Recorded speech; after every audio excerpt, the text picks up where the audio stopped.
Hi everyone! Welcome to the Empath Tarot Guides.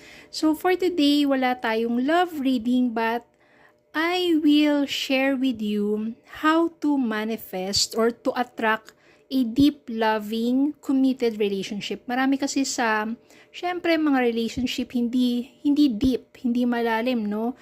Konting problema lang, hiwalay na.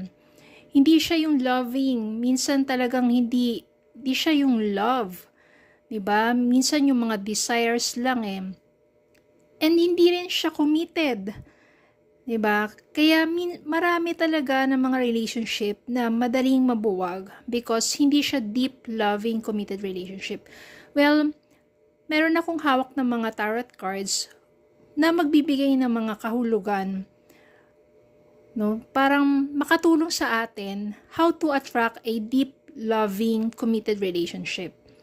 Okay? So, tandaan po natin at everything is energy. Energy is everything. Ibig sabihin yan, your beliefs, your paniniwala mo, energy yan. It creates thoughts, yung mga nasa isipan mo. Energies yan, yung mga nasa isip mo. Your words, mga salitang binibigkas mo, energies yan. Your feelings, energies yan lahat. Okay? Kaya, sinasabi nga, you attract who you are. You do not attract what you want. You attract who you are. Kailangan muna maging energy ka of love, of peace. Diba? Para ma-attract mo yung same energy na katulad mo. Paano mo ma-attract yung isang harmonious relationship kung ikaw mismo sa sarili mo toxic ka? Diba? Hindi mo pinapahalagaan o iniingatan ang sarili mo. Sabihin na natin, pagdating sa health, diba? So, in order for you to attract a deep, loving, committed relationship, dapat ikaw rin mismo sa sarili mo, you have to work with your energies. Tanggalin yung pagiging toxic, clear your mind, and clean your heart. Okay? So, here, the magician. The magician kasi kapag nagmamanifest ka, ibig sabihin niya, ginagamit niya lahat ng mga elements like ng wands, cups, pentacles, and swords.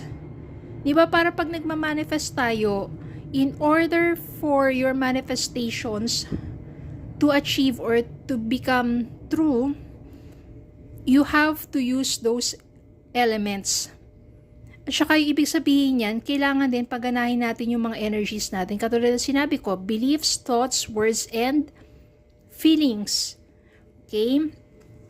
Kailangan din temperance, patience. Kasi manifestations, hindi yan basta-basta in just one click. Yung iba malakas ang kanilang energy. Kaya kapag nagmamanifest sila, mabilis. No? But you have to be more patient.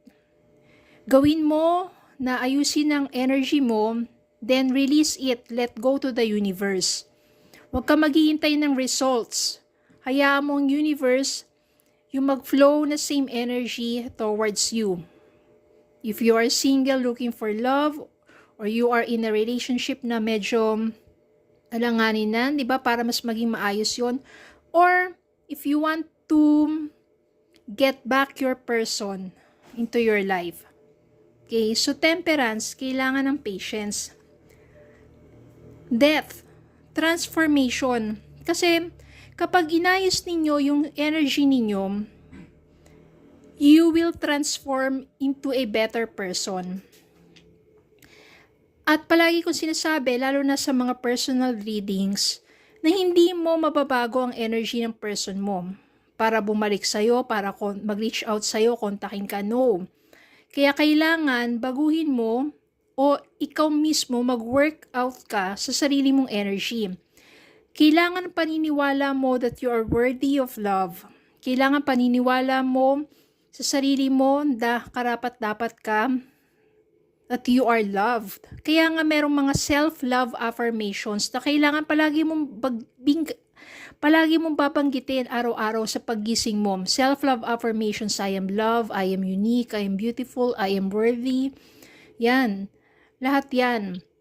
Okay, tapos yung beliefs na yun yung palaging nasa isip mo nakarapat-dapat ka, that you deserve the kind of love, ganyan. At palagi yun yung babanggitin mo every day. At saka dapat mafe-feel mo sa sarili mo that you are loved. Kaya nga kung nasa relationship ka tapos feeling mo na you are not treated well, di ba? Nararamdaman mo yan eh. Kaya kailangan, you have to cut out. Oo, umalis to sa mga toxic na ganong klaseng energies. And you have to, yung palagi sinasabi ko, self-love and care. It transforms you into a person kung ano yung mga nandun sa energies mo. Like yung beliefs, thoughts, words, and feelings that you are love, that you are an energy of peace and light, na you radiate love and peace. Kaya yung love and peace na yan na nag-flow sa universe, yun din yung babalik sa'yo. Kaya ang ma-attract mong mga person is the same energy. Hindi yung mga toxic energy. Okay, so death, transformation. Then eto na, magkakaroon na ng new beginnings. Kung dati palaging relationship mo toxic, but this time, kakaiba na. Kasi ikaw nag-transform ka na rin eh. So you will attract a new, deep, loving, committed relationship. A passionate relationship. New beginnings in a new, passionate relationship. At eto na nga, darating yung tamang tao para sa'yo. Mag-e-express ng kanyang feelings, ng kanyang love. At saka, eto, gentlemanly behavior. Diba? You will attract the same affection as your energy. At yung iba dyan, maaring they attract their person back to them. Kaya nagkakaroon ng mga joyful reunions, reconciliations. Kasi hindi mo nga binago yung energy ng person mo, pero since binago mo yung energy mo, magfo-flow yan sa kanya, mararamdaman niya yan, at yun, no, yun ang makakapagpabalik sa buhay mo ng taong mahal mo. Magbabago siya kasi mararamdaman niya the kind of energy that you have.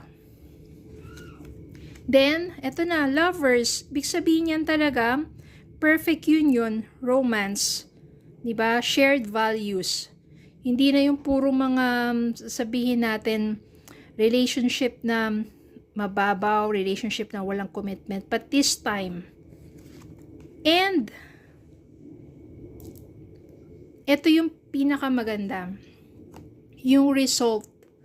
Because you work with your energies, ang resulta niyan, happiness, family, love, even long-term commitment, marriage, and culmination, yung 10 of Cups and 10 of Pentacles na yan, in all aspect of your relationship, abundance of love, wellness, and wealth. Napakagandang resulta. Kaya marami kasi nagpapa-personal readings din sa akin, and minsan sinasabi ko na ang advice ko is you have to work with your energies in order for you to attract your person back to you, or in order for you to attract a new love, a deep, loving, committed relationship. Okay, so how to work with your energies? Meditate, inhale. Kailangan gawin mo yan sa tahimik na oras at sa lugar na kung saan hindi ka maiistorbo. No, usually ginagawa yan madaling araw. Gising ka 2 a.m., 3 a.m. Tapos, meditate ka muna. Inhale through your nose. Hold mo for 3-4 seconds. Tapos, exhale sa mouth. Kailangan ma-feel mo yung air. That's energy. Then, after that, some meditation, inhale, exhale. Makakalma ang isipan mo. Tahimik ang paligid. You are connecting to the universe. Then, do the visualization. I-visualize mo ano yung gusto mong mangyari sa relationship ninyo. Visualize mo that your person is coming back to you. I-visualize mo kung single ka, that you met as if nangyayari na nakilala mo na yung taong karapat-dapat para sa'yo. I-visualize mo yung isang masayang relationship. I-visualize mo kung ano yung nais mong mangyari sa love life mo. At maniwala ka, you have to believe. Okay, so everyday ganyan. At saka be grateful. Pagising mo sa umaga, magpasalamat ka agad sa lahat ng mga blessings na nare-receive mo. Because when you are grateful sa maliliit na mga bagay, mas bibigyan ka pa ng more blessings. At itong manifestation mo of love, of a deep, loving, committed relationship, makakamtan mo yan. Okay? So yun lang po, maraming salamat po for watching at nawa makatulong ang shinare ko sa inyo ito. Palagi lang po magdasal and again, work with your energies. Everything is energy. Energy is everything and you have to be an energy of love, peace, and light so that you attract the same kind of energy that you are. Okay? Maraming salamat po. Have a good day and God bless.